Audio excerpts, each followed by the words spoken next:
নমস্কার বন্ধুরা, আপনাদের প্রিয় চ্যানেল বুক এজ বাংলাতে আপনাদের সবাইকে স্বাগত জানাই।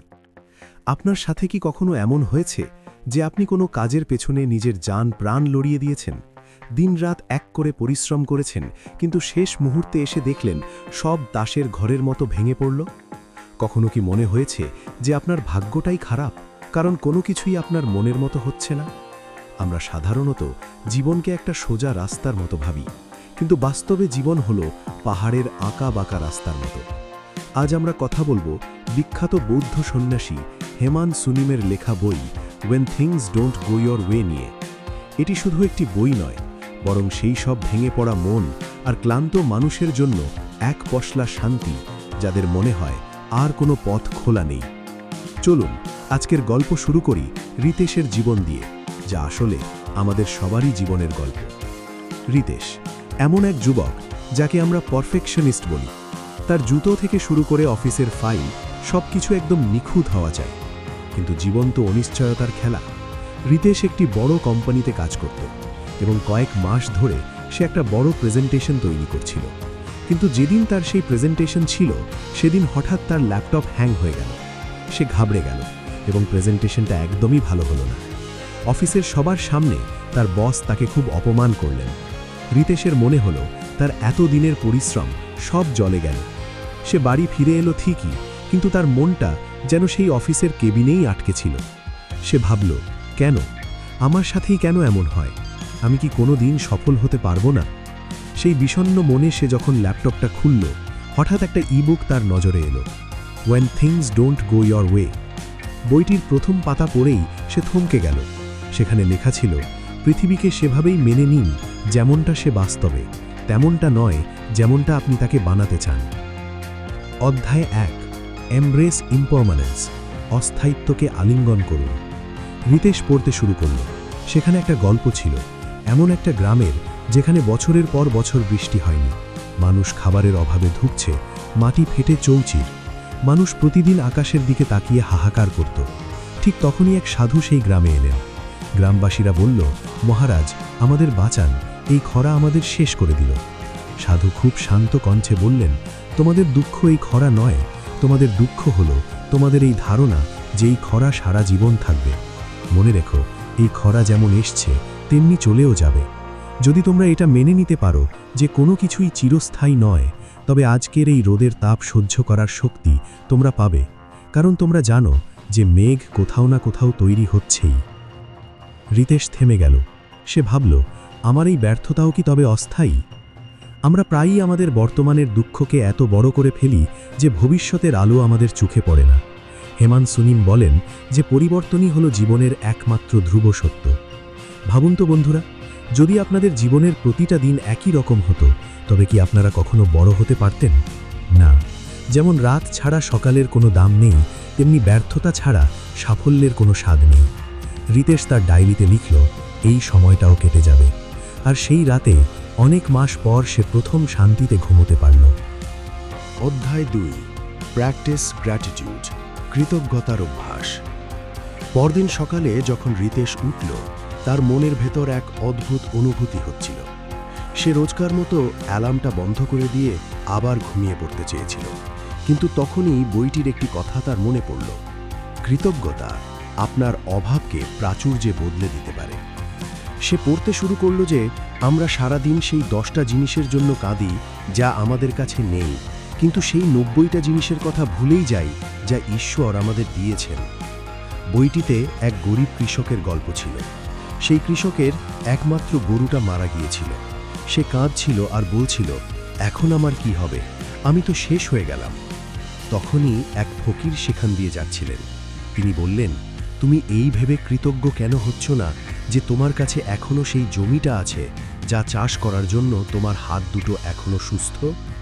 গরু তো আবার আসবে, কিন্তু যদি তোমার সাহসটাই ভেঙে যায়, তবে জমিও একসময় মরুভূমি হয়ে যাবে। রিতেশ ভাবল, আমার চাকরি আছে, মাথার উপর ছাদ আছে, আর সবচেয়ে বড় কথা, আজকের এই নতুন দিনটা আমার কাছে আছে। সে তার কৃতজ্ঞতার তালিকা তৈরি করতে শুরু করল। 1, আমি কৃতজ্ঞ যে আমার বাবা মা এখনো সুস্থ আছেন। 2, আমি কৃতজ্ঞ যে আমার থাকার জন্য একটা বাড়ি আছে। 3 আমি কৃতজ্ঞ যে গতকাল বসের বকুনি খাওয়ার পরেও আজ নতুন করে শুরু করার সুযোগ পেয়েছি। বন্ধুরা, আপনি যখন মন থেকে ধন্যবাদ জানাতে শুরু করবেন, এই মহাবিশ্ব আপনাকে এমন আরও অনেক কিছু দেবে যার জন্য আপনি কৃতজ্ঞ হতে পারেন। অধ্যায় 3 ওয়েলকাম ডিসকমফর্ট, অস্বস্তিকে স্বাগত জানান। রিতেশের জীবনে পরিবর্তন তো আসছিল, কিন্তু বড় একটা বাধা তখনও বাকি ছিল, ভয়। সে অজানা পরিস্থিতিকে ভয় পেত। সে সবসময় নিজের কমফর্ট জোনে থাকতে চাইত। বইটির পরের শিক্ষা ছিল অস্বস্তিকে আলিঙ্গন করো। সুনিম লিখেছেন যে একটা হীরা তখনই জ্বলে ওঠে যখন সে প্রচণ্ড চাপ আর ঘর্ষণের মধ্যে দিয়ে যায়। আপনি যদি সবসময় আরামদায়ক বিছানায় শুয়ে থাকতে চান, তবে পাহাড়ের চূড়া থেকে সূর্যোদয় দেখা আপনার ভাগ্যে জুটবে না। রিতেশ একটা ছোট পরীক্ষা করল। সে ঠান্ডা জলে স্নান করতে খুব ভয় পেত। সে ঠিক করল আজ সে ঠান্ডা জলেই স্নান করবে। জলটা যখন গায়ে পড়ল, তার নিঃশ্বাস দ্রুত হয়ে গেল। মনে হলো সে পারবে না, কিন্তু 30 সেকেন্ড পরেই তার শরীরে এক অদ্ভুত তেজ অনুভব করল। সে বুঝতে পারল অস্বস্তি আসলে আমাদের মনের একটা দেওয়াল মাত্র। সে অফিসে গিয়ে সেই প্রজেক্টটার দায়িত্ব নিল যেটা সে এতদিন ভয় পেয়ে এড়িয়ে যাচ্ছিল। সে ভাবল বেশি হলে কি হবে, একটু কষ্ট হবে, কিন্তু আমি নতুন কিছু শিখব। অধ্যায় 4 knowing went to let go, কখন ছাড়তে হয় তা শিখুন। প্রজেক্ট শুরু হলো।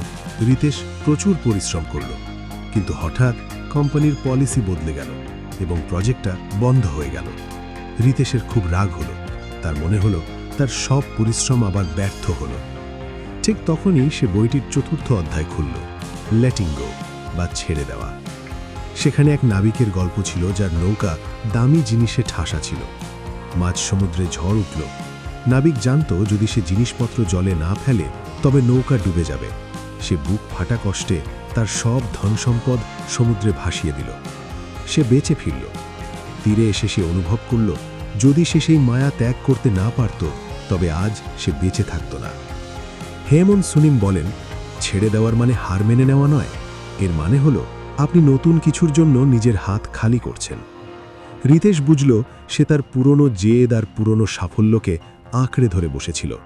সে হাসি মুখে সেই প্রজেক্টের ফাইল বন্ধ করল এবং ভাবল, ঠিক আছে, এবার আমার কাছে আরও বড় কিছু করার সময় এবং সুযোগ এলো।